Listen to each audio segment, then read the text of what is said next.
दोस्तों नमस्कार। दोस्तों मैं विमल शाही आप सभी लोग का अपने चैनल में स्वागत करता हूं और उम्मीद करता हूं कि आप लोग सब स्वस्थ होंगे एवं मस्त होंगे। दोस्तों काफ़ी दिन से यूपी में जो माहौल चल रहा है उसके ऊपर से मैं वीडियो बनाना चाह रहा था, अपने मन के भाव व्यक्त करना चाह रहा था, लेकिन मन बहुत व्यथित था तो इस वजह से मैं इसके ऊपर कुछ बोल नहीं पा रहा था। दोस्तों तो बहराइच अभी बहुत बड़ा न्यूज़ में थी। बहराइच में हुआ क्या कि बहराइच में दुर्गा पूजा का जो विसर्जन का जो कार्यक्रम था तो उसमें जो लोग थे जुलूस निकाल रहे थे माँ दुर्गा की प्रतिमा के साथ, नाच गाने के साथ, डीजे बजा गाजे बाजे के साथ जुलूस निकाल रहे थे।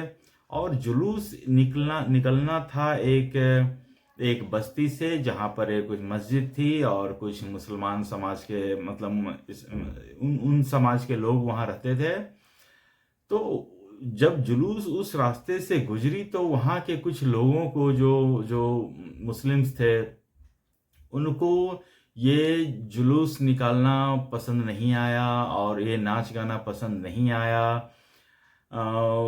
और भी कुछ कारण हो सकते हैं, लोग बहुत तरह के बातें कर रहे हैं, लेकिन उन सब बातों पे मैं नहीं जाऊंगा। तो बात हुआ ये कि तो जब डीजे बज रहा था तो मुस्लिम समाज के लोग में से कुछ लोग आए और डीजे का जो पेन ड्राइव होता है वो पेन ड्राइव को खींच कर निकाल दिए। तो इससे गाना बंद हो गया। तो इसके बाद बातचीत का दौर शुरू हुआ, बहसा बहसी का दौर शुरू हुआ, आर्गुमेंट चले और इसी में एक उत्साहित लड़का था, 20-22 साल का लड़का रहा होगा मुझे जहाँ तक लगता है। उसका नाम था राम गोपाल मिश्रा।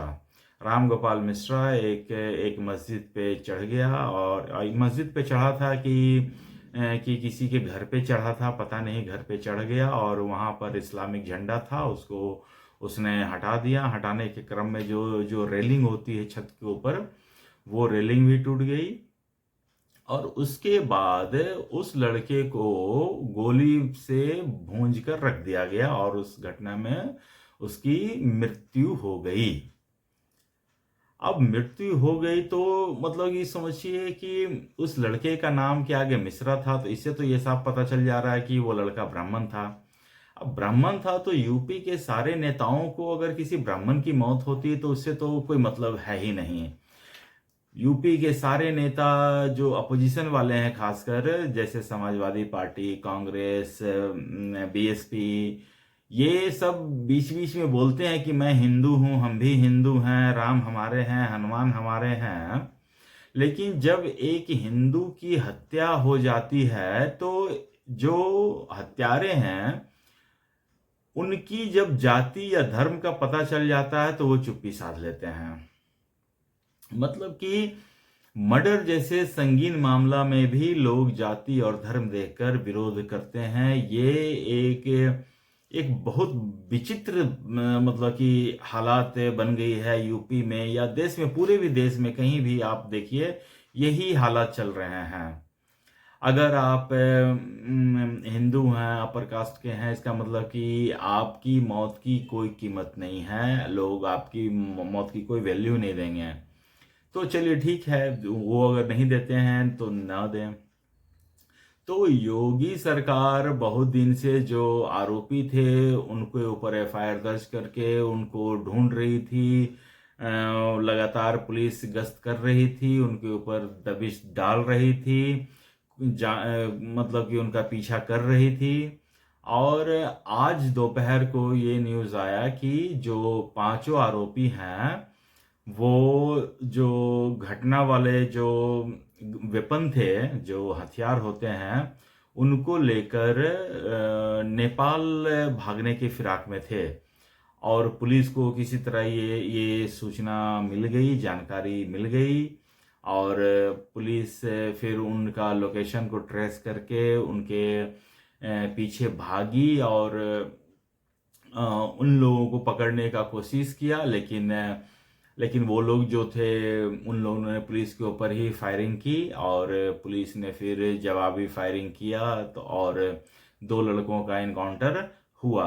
हालांकि इनकाउंटर में मरे नहीं हैं, दोनों मरे नहीं हैं। और फिर पुलिस फिर 5 आरोपी को पकड़ के लाई है, और 2 आरोपी जो हैं उन उन जिनका इनकाउंटर हुआ है, जिनके पैरों में और थाइज में गोली लगी है, उन लोगों को इलाज के लिए अस्पताल पहुंचाया गया है।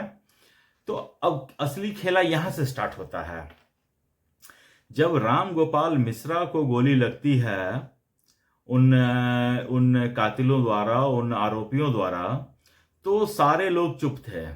अब जब पुलिस ने न्याय करते हुए उन लड़कों का एनकाउंटर किया है जो भाग रहे थे, जिन्होंने पुलिस के ऊपर गोली चलाई है, अब ये लोग छाती पीटना शुरू कर दिए हैं। सबसे पहला रिएक्शन आया है अखिलेश यादव का।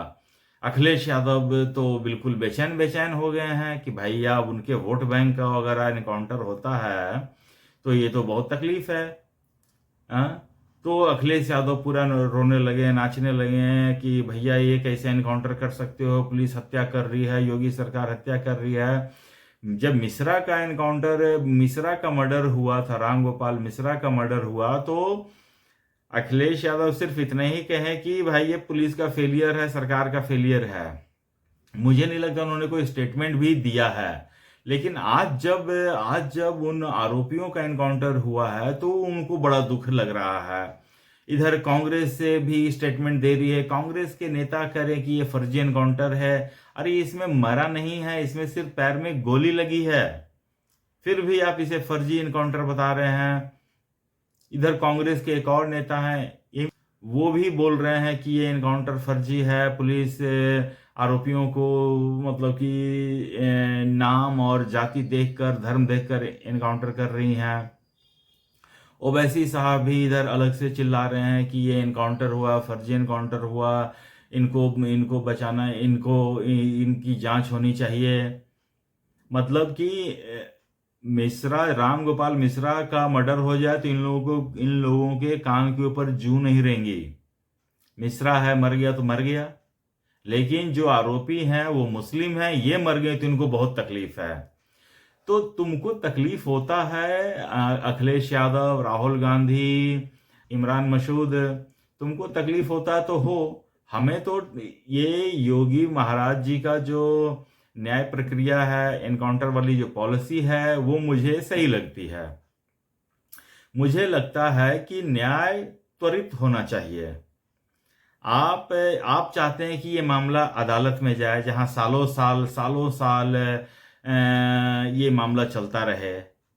आप क्या चाहते हैं कि पुलिस अगर किसी अपराधी का पीछा कर रही है, अपराधी ने पलट के उनके ऊपर फायरिंग किया, तो आप क्या चाहते हैं कि पुलिस वाले मारे जाएं?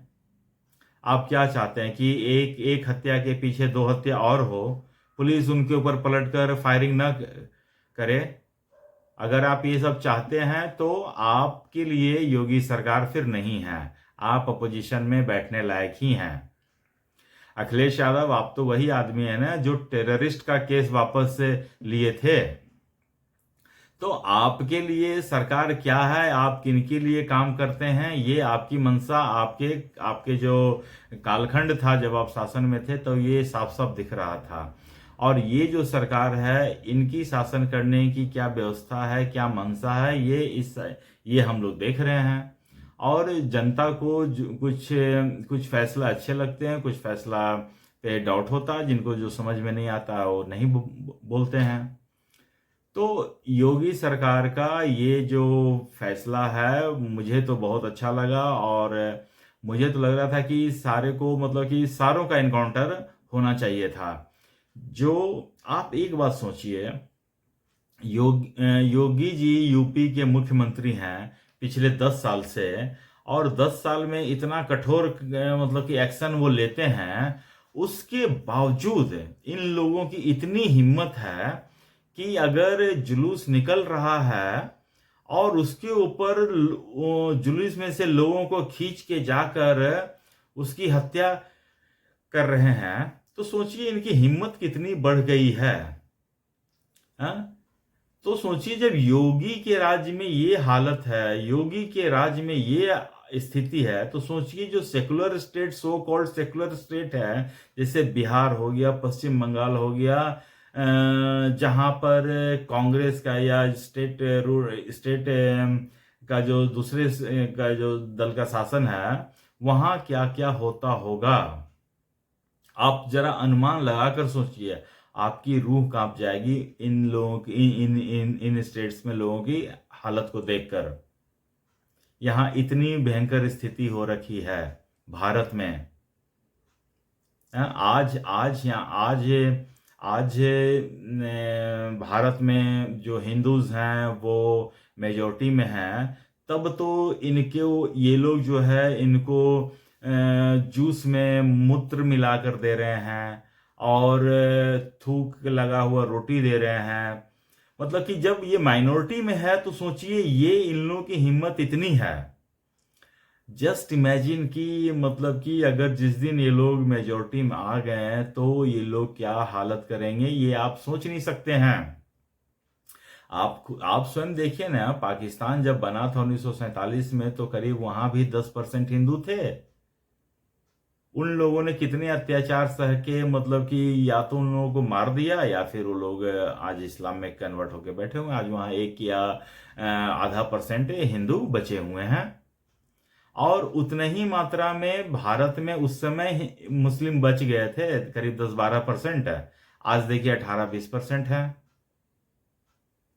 तो इन लोगों का ये सोचिए, माइनॉरिटी में होकर ये लोग इतना आताताई कर रहे हैं कि आपको जूस मांगिए तो उसमें पेशाब मिलाकर दे रहे हैं, आप उनसे रोटी मांगिए तो थूक मिलाकर दे रहे हैं।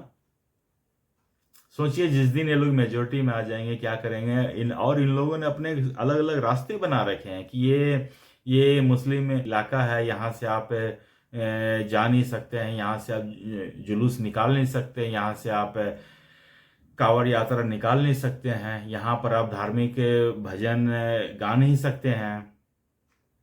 ये माइनॉरिटी में है तब तो मतलब कि गली गली में मस्जिद बना दिए हैं, और हम मेजोरिटी वाले को 5 टाइम अजान की आवाज़ सुननी पड़ती है। लेकिन इनको कभी साल 6 महीना में एक जुलूस निकलेगा तो उनको उनसे दिक्कत है।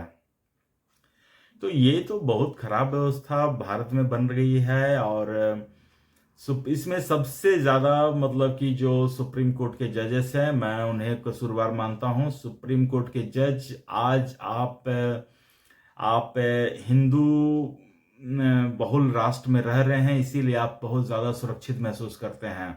आप अभी कुछ दिन पहले बांग्लादेश की स्थिति देखिए, वहां पर सुप्रीम कोर्ट के मतलब कि चेंबर में लोग घुस गए थे और उनको बोला कि रिजाइन दो, नहीं तो अभी के अभी मार देंगे, और उन्होंने उसी समय रिजाइन दिया। मैं नहीं चाहता हूं कि कल को आपके साथ भी ऐसी स्थिति हो, जो आप टोपी पहनकर बैठते हैं ना इतने ऊंचे कुर्सी पर कि लोग आपको देख नहीं पाते हैं। ये सारी हेकड़ी आपकी निकल जाएगी, आज नहीं तो कल निकलेगी, निकलनी तो है ही। जो लोग ये सोच रहे हैं ना, अखिलेश यादव, राहुल गांधी, कि हम बच जाएंगे, निकलेगी हेकड़ी सबकी। पहले नहीं निकलेगी तो कुछ टाइम बाद निकलेगी, लेकिन निकलनी सबकी है। ठीक है, तो दोस्तों आज ये यूपी के ऊपर ये मेरा अपडेट था। आप लोग अपना ख्याल रखिए और स्वस्थ रहिए, मस्त रहिए। नमस्ते, बाय।